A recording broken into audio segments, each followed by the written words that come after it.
Hello everybody and welcome back to the Mobile Game Showcase, where we're going to show you some gameplay from a mobile game you may not have tried and give you some commentary and thoughts about it. And since it's Halloween, we're going to be doing another zombie game, Zombie Highway 2. Yes, number 2. There is a number 1 in the series too. So let's take a look at the game. Again, it's another mobile game on Android and iOS. It's a free-to-play game, and yes, it has in-app purchases and optional ad videos. They do it in a neat way. I'll show you that later. It's a driving game, and it's in the zombie survival genre. So let's take a quick look at it. So here's our starting screen where you start off. We're going to just jump right in and play. You got a couple of selections of vehicles and weapons, but you'll get to see a little bit more of that later.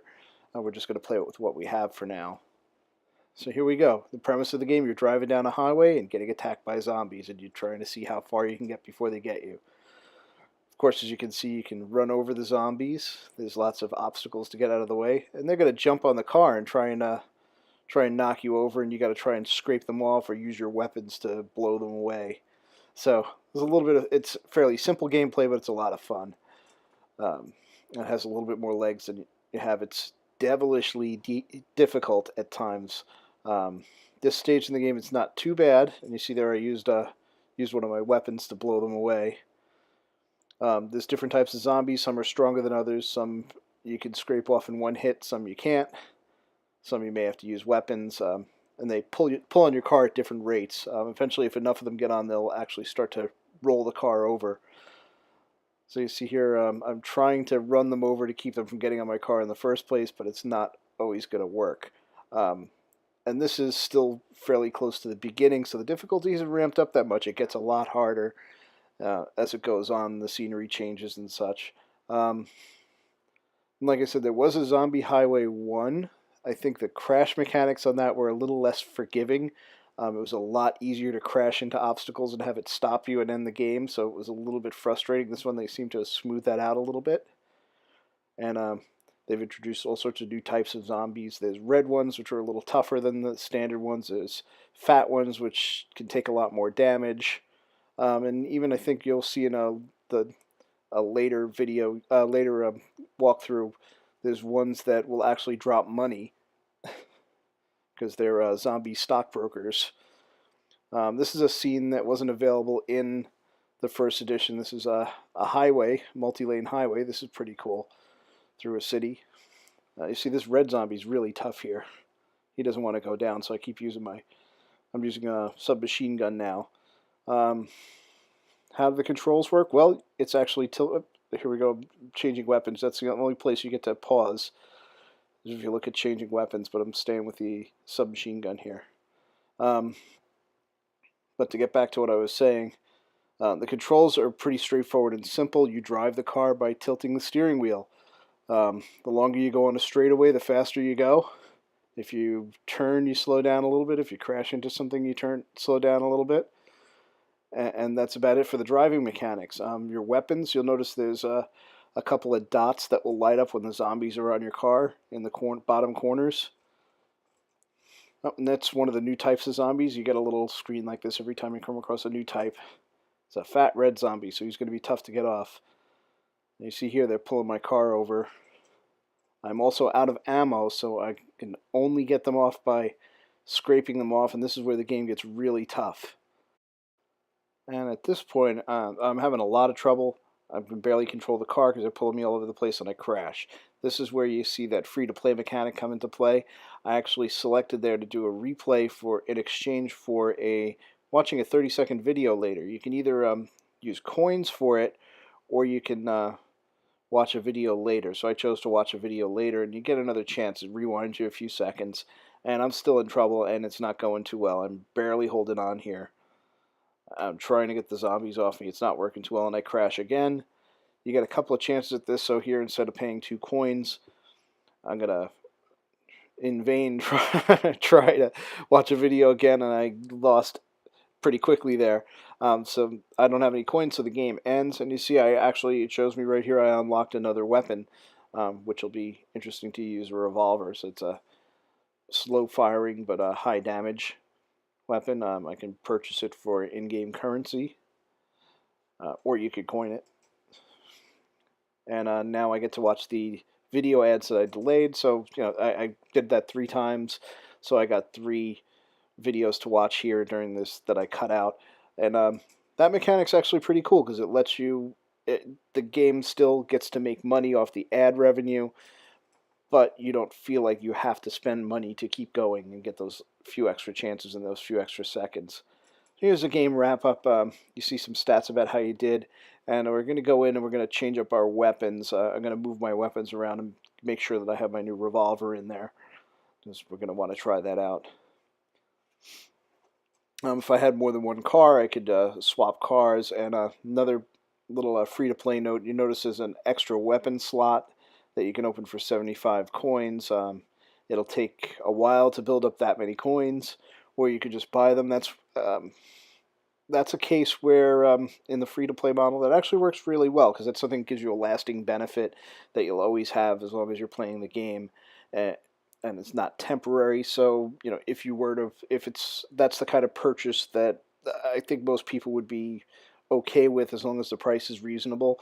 So it's not really pressuring you too hard to pay out money, and it's giving you things that are of decent value for your spend.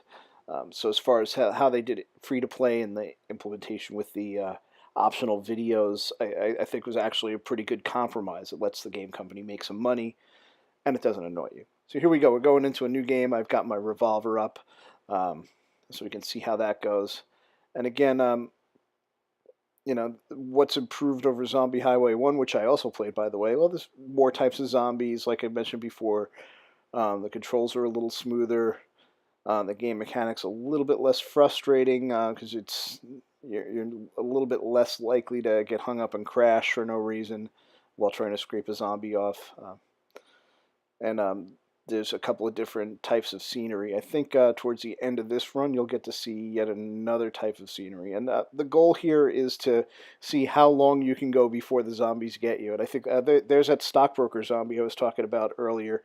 Every time I hit him, he drops some money and in-game currency, which is another cool way to offset the pay-to-win aspects.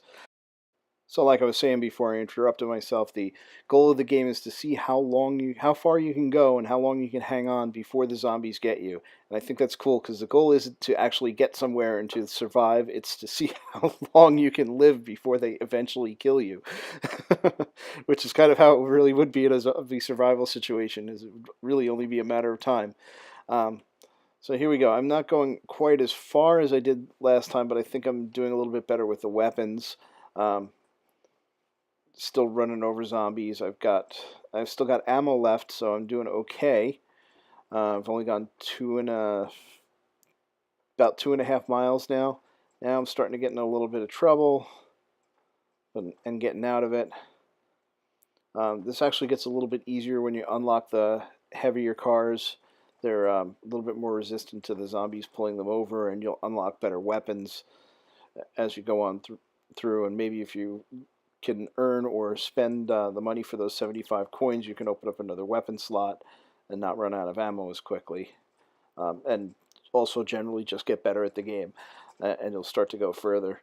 And the goals are all tied to how many zombies you kill, how many times you hit the nitro booster, how far you can go without crashing like I just did. So here we go. I'm going to start racking up these videos, so it rewinds me a little bit. And this is a cool mechanic that wasn't there in Zombie Highway 1.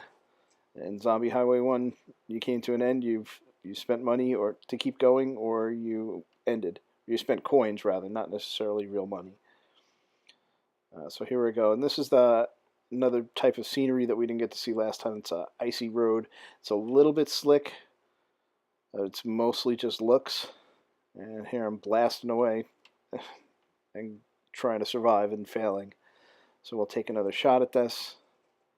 And I just immediately got rolled. Sometimes you just get caught in a corner where you can't get out of. And you notice here I didn't make any new objectives, so I'm not advancing at all. One of the tasks is survive 1.5 miles without firing a weapon. You see I got most of it. And here we go. It's going to make me watch my videos, which I'm going to cut out so that you don't have to bear with them. And again, it's totally optional. You can spend the coins if you wanted. You could buy up a supply of coins so you don't have to deal with this, or you could just sit back and watch a minute and a half worth of videos every time. It's going to bug you once in a while to rate the game. I'm not going to rate it right now. I'll go back and do that later. And we can take a look at our in-game stats for our last run. It wasn't quite as good as the last run, but I racked up a good amount of coin. Then we can take a look at some of the mechanics. I can go in here and upgrade some of my weapons, which I do believe I have enough currency for. Don't have enough to really upgrade to the new car or upgrade my car's abilities. So all in all, Zombie Highway 2, it's a fun little game. It's a nice time waster. It's not a particularly deep game, but it's something you can pick up and put down now and then, and it doesn't really pressure you too much for the coining. So you can play and play and play to your heart's content and not feel like it's going to be stealing money from you. So let's take a look at the ratings. These are really simple ratings from a scale of 1 to 5 for a total of 20. I'm giving it 4 for the fun factor, 3 for the look and feel because the graphics aren't anything really spectacular. Controls, I'm giving it a 4, as I really like the way they did the tilt controls. Free to play, I'm giving it a 4 because they're really not pressuring you to pay a lot of money out. Giving it a 15 out of 20 total, which makes it a good solid mobile title that you're going to want to play over and over and over again until you get sick of it and have a lot of fun with, which I think you will. So thanks for watching. Don't forget to like, subscribe, and comment if you want to see more mobile game reviews, and I'll catch you next time.